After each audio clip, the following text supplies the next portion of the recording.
Alright, dito tayo ngayon sa may Manila Bay, dito sa sikat na white sand. At sa pinagkakaguluhan ngayon rito, ito si Spider-Man. Sige lang.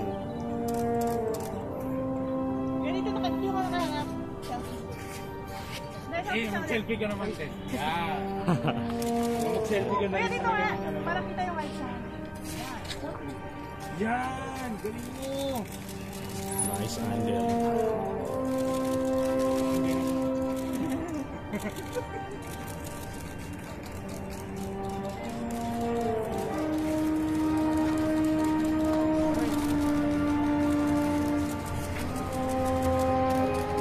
Pwede dito ako mag-selfie.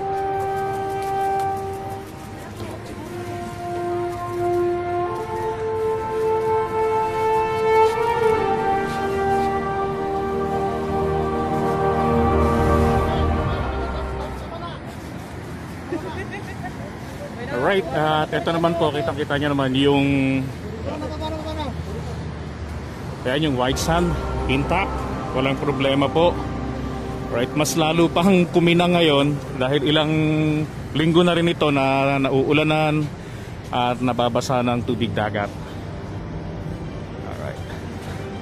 So malayo yung sinasabi nila na naaagnas, which is in fact, as I've always said in my previous vlog,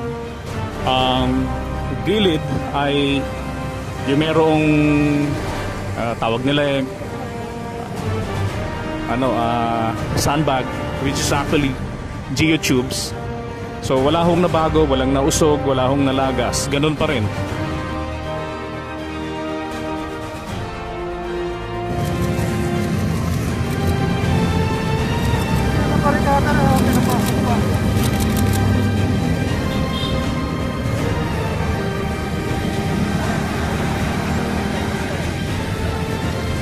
Right, so dito strictly na ini-implement nila yung social distancing. And kanina nga dahil naandoon si Spider-Man, medyo yung mga cameraman, photographer nagsiksikan. Pero mabuti naman overall at pumapayag na rin sila na umakyat ang mga netizens dito para ma-view, makita nila yung dolomite sand. But then again, sa mga pupunta rito, please observe the health protocol.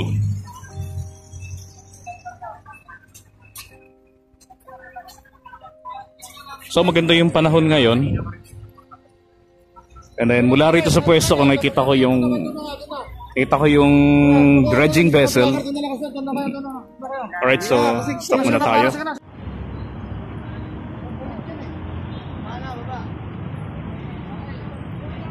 Spider-Man.